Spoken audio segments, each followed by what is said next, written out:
Hey all, Pixel here in Probable Garage on a very cold and dark night because I am back working on the Accord. This thing is still throwing a misfire codes for random cylinders, and it's also throwing a 420 code, which is usually either a bad oxygen sensor or a bad catalytic converter. The exhaust smells weird, so I'm inclined to believe it's the cat. But on these, the cat has the oxygen sensor in it. Unfortunately, I have another one. So what I'm going to do is pull the cat and oxygen sensor as an assembly out of this, and I'm going to shove it into that one, and then I'm going to go through, pull the top of the intake off, and check to make sure the EGR passage is not clogged. And depending on how effing cold I am at that point, and how well any of that goes, I'm going to potentially pull the valve covers off and check the valve lash, because I need to get this thing to stop throwing codes by next Monday. Today's a Monday. Next Monday, because if it doesn't pass emissions by then, they're going to pull our registration on it, because it hasn't yet been able to go through emissions because it keeps throwing codes, and they can't test it if it's got codes. And the whole bathroom thing, push that all out. It's been a thing. After changing out that connector, it runs fine. It doesn't noticeably misfire, but it still throws misfire codes. So there's a couple different theories. There's a small but non-zero chance that the oxygen sensor is so out of spec that it's causing the engine to get really bad data, really lean itself out, and misfire. This is very unlikely, but it's possible.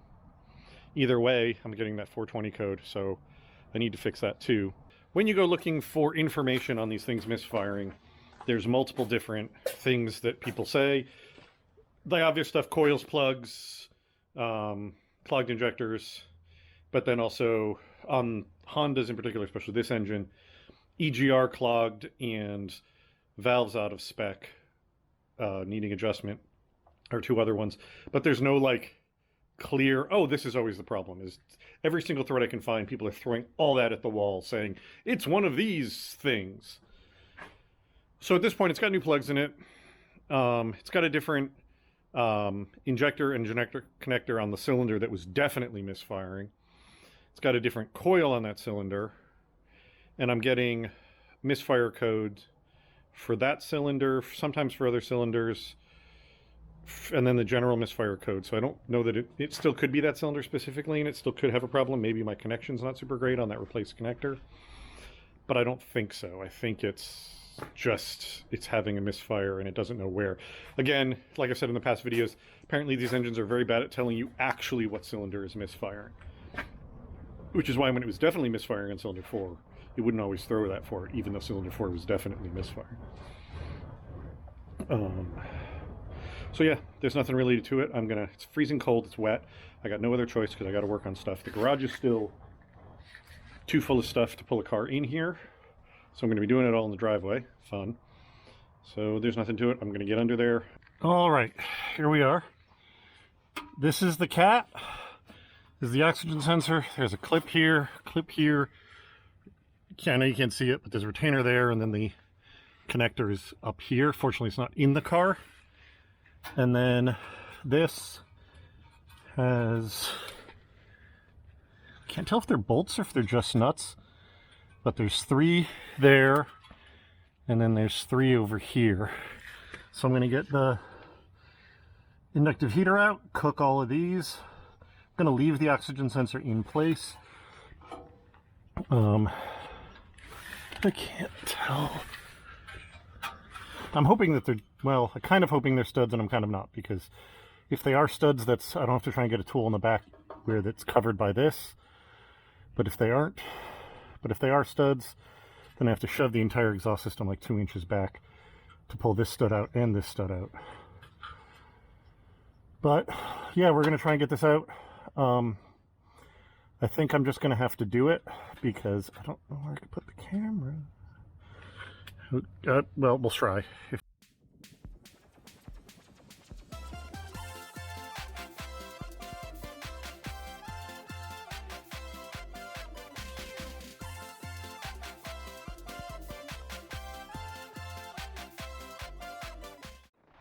All right, well, I got it off.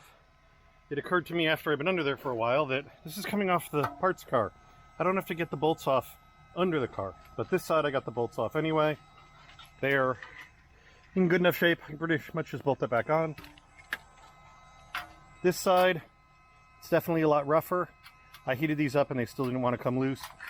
So cutting it off like this means I can put this in the vise or something and hit those with an impact. I can even hammer an extractor onto there if I need to get those loose. So I'm gonna work on this in the shop. Anyway, I got these off. These two, a little heat, they just popped off. This one, the socket was spinning on, so it got the extractor treatment and did actually unscrew. So there we go. This thing is now free and all the threads are intact. So if I can get the other one off our car intact without fucking anything up, this should just bolt up. I'm going to get some new nuts, probably out of my stash, for that one that's busted and maybe some of the other ones that are a little sketchy. But yeah, like the core looks good in here, so it should be fine. Got the gaskets for the cat. These are just literally a band of steel that I think is this here. I think it's in the car half.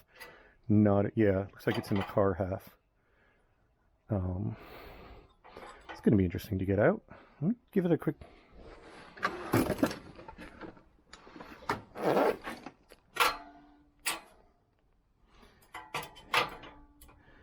I do not know how you're supposed to...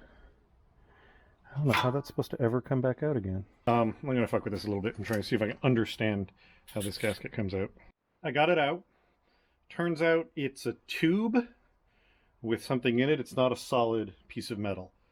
So I was able to basically hammer and tear it until I got it completely broken, and then it came out. So now I know how to get these out. Next step, get the bad cat out of the car. Oh, hey, look, that one's actually in this end. So that one I'm going to have to take out of this. But this is the back end. That's the front end. These came out. These weren't the big problem. Those were the big problem. The biggest problem being that they're sort of sheathed.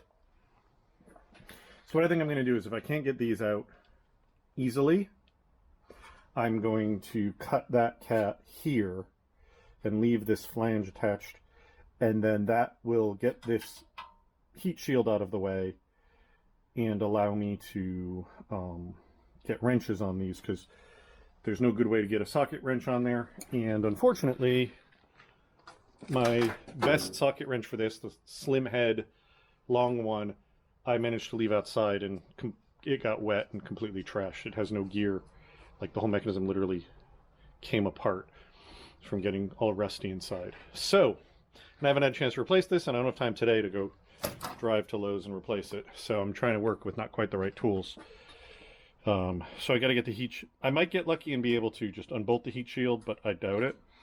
But either way, I'll probably have to get the heat shield free so that I can get at those with wrenches and get some good torque on them. But I'm going to flip this over. I'm going to get that gasket out of the end of it before I forget.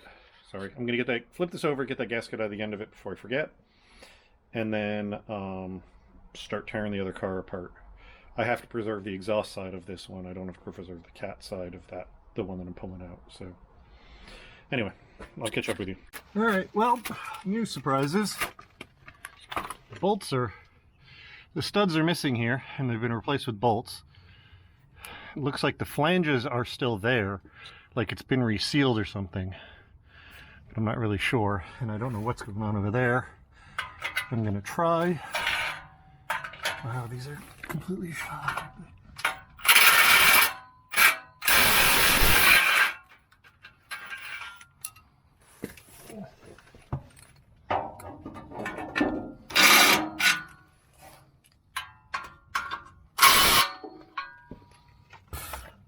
Of course, one of the four still has enough head for a socket to fit on it. You lay there for a second.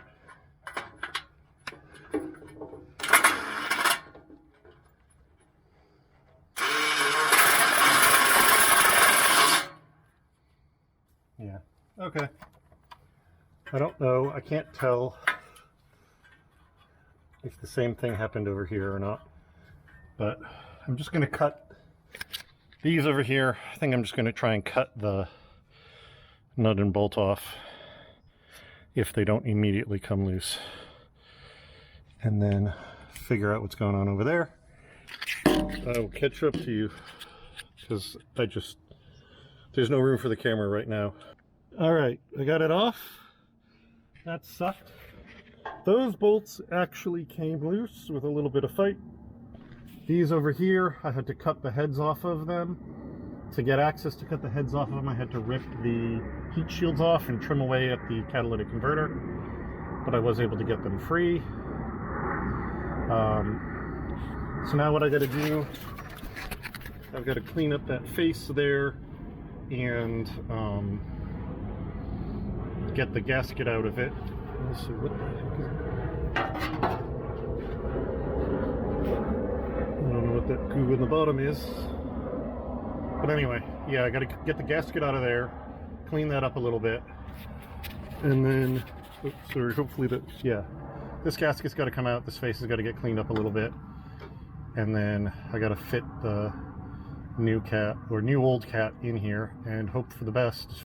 All right, I've got the new old replacement one. I put this gasket in, I put a little bit of anti-seize on all the threads. I've got a replacement for the bad nut. This is the other gasket that's going to go up there. So now I just got to get it in, which is going to be interesting because I got to push the pipe here back enough. So I'll see how this goes. All right, well, it's in. Reused the nuts on this end. The other end I reused one and used two new ones. The new ones are actually ones I took off of the cube. When disassembling stuff on the cube, any good hardware, I've been sorting and putting in my bins because, you know, OEM hardware is going to be the nicest quality stuff. And it came in handy because I needed two nuts. I had two nuts. Perfect. The O2 sensor is hooked up. I don't have the bolt for right there. There's one from the other car, but I don't feel like climbing under to find it, so I'm going to just leave that as it is for at least right now. When I move the other car and I find the bolt, maybe I'll put it in. So hopefully this will, hopefully this will be sealed and there won't be a leak. But two, hopefully this will get rid of that 420 error.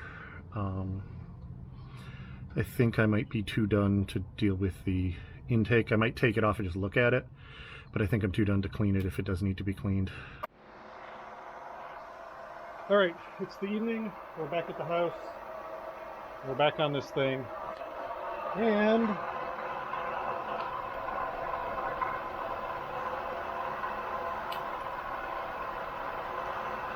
it's running properly good. Of course, it's doing this to make fun of me. When I got back from driving it, cylinder 4, which is the one I've been having problems with, it wasn't firing again.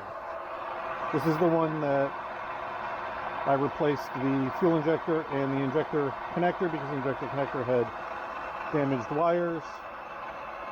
I don't know if that was our only problem, but apparently now that one's not firing when hot.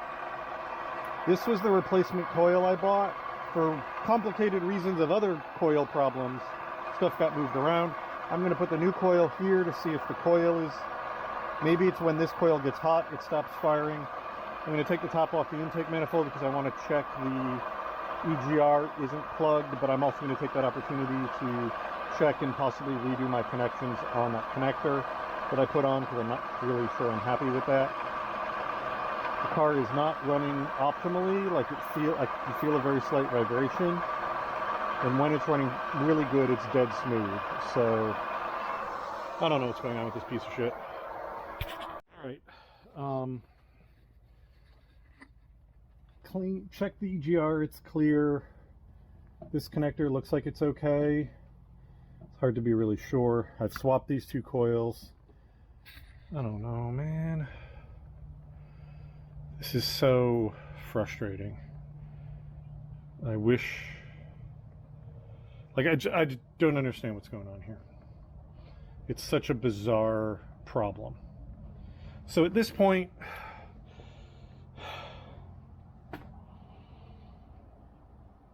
So what I was going to do before it misfired again real bad like that today was I was going to pull the valve covers off and check the clearances on the valves, because that's the thing that other people say is a thing that can cause these to misfire at idle, is the valves being out of spec.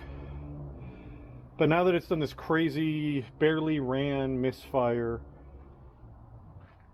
that then cleaned itself up, but then cylinder 4 wasn't firing when I got home, but now it's firing. Fuck, man, I don't know.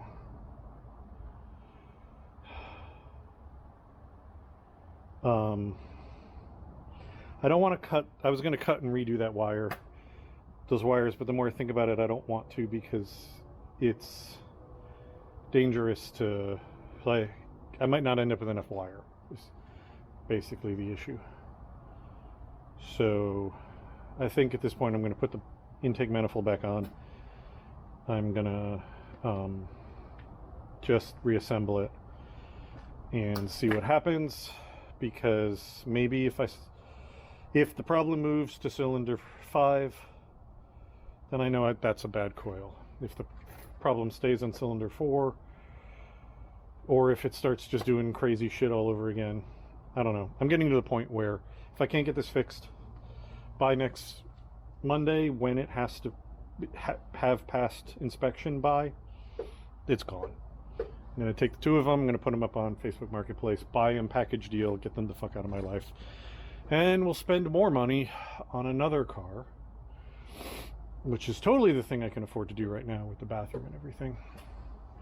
But this was supposed to be the fix car. This was supposed to be the car that solved the problem of having to fix the Prius that blew the head gasket. And now here I am 2 months later, and we haven't been able to get it through inspection. It's also the problem now of I don't really trust it. That's the biggest thing now, is like, it's going to have to run perfectly for months before we're going to have any trust in this car. You know, she's taking it to work because she needs an automatic for traffic, and if she drives the van, that's miserable to be in traffic because it's so wide. Also, it gets horrible mileage. So, like, she can't just take the Cube and I drive this, because she can't drive stick because of the damage to her foot. But anyway, yeah, I'm going to put the intake back on and we'll see what happens. So yeah, it's going to be the source of my problem, but that doesn't help. The boot here is torn and has been repaired with electrical tape, and now that I look, this is electrical tape fixing this joint here. So I'm going to rip that boot out and replace that whole snorkel assembly with the Parts Cars one. Probably won't fix it, but there certainly can't hurt. And there we are. Airbox from the other car is in. Yeah, this got even worse than I thought. So this is the torn part that I saw that had been fixed with electrical tape. And then this part was torn. And what they'd done was jammed a piece of some other intake hose or something in here, you know, to bridge the gap. But it wasn't actually in there properly. It was like this. So it was actually drawing air in at the bottom. So yeah, that was all trash. Again, I don't think that's going to fix anything of the problem I'm having, but it sure as hell wasn't helping the problem I'm having. So yeah, guess at this point, fire it up, make sure it runs properly, and then see what happens. So it's running. Still sounds weird, but I just sprayed brake clean around all the edges of the intake and stuff, to check for vacuum leaks. Didn't find any. Yeah, so I guess I'm done for tonight because there's nothing else I can really do. Then I'm just gonna see what happens. All right, it's a couple days later. This thing, shortly after that, I think it was the day after, it threw a code. I reset it. She drove for 2 more days. It didn't throw a code. She brought it in, and that was enough miles that they could plug it into the computer. The computer said it was fine, and she got the inspection sticker, and then it threw like 5 codes in the parking lot while she was leaving. So, whatever. This thing it's at least brought this from a critical problem to a chronic problem. But at this point, both of us trust this car about as far as I can comfortably spit a rat. So, in an effort to just sort of maybe fix it, I went to the junkyard to get some coils. Lucked into the first car I checked had 6 basically brand new Denso coils. So I bought all of them, and I'm going to throw those into it. But at this point, we are idly looking to replace this. Since neither of us really quite trust it anymore, she's going to have to drive it without it doing anything weird for a while before we'll actually trust it. So we'd rather not spend the money to buy yet another car, but it may just come to that just so that she has something that we both trust.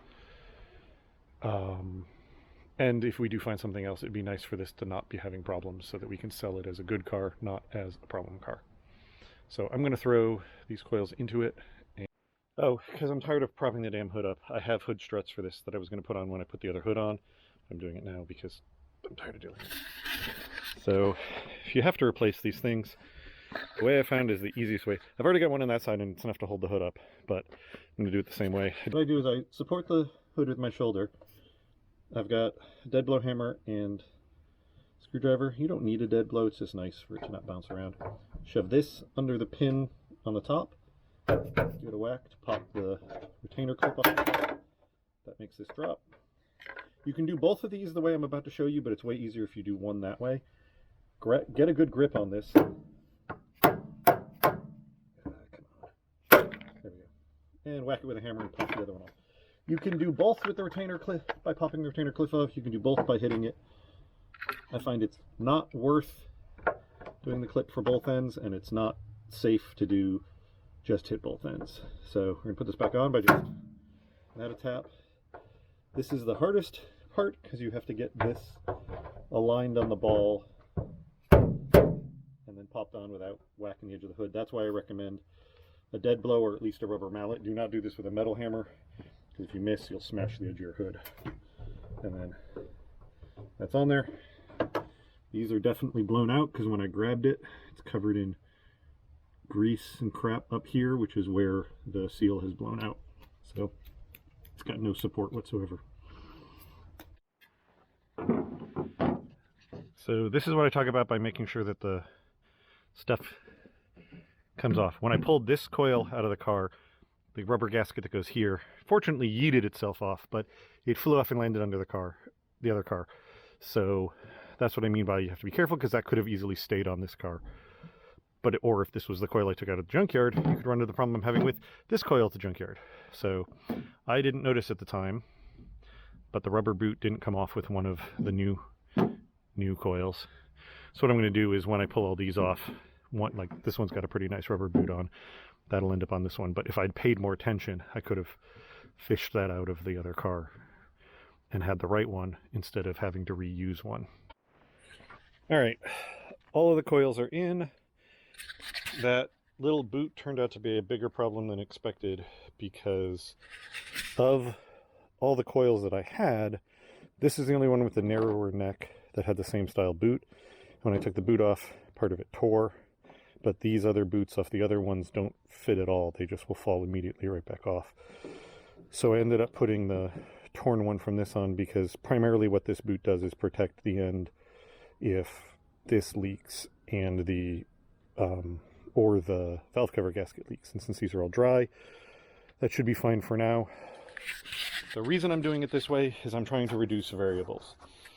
I wanted to have all the same new coils in it so that if it starts running perfectly now, we know it was a coil problem.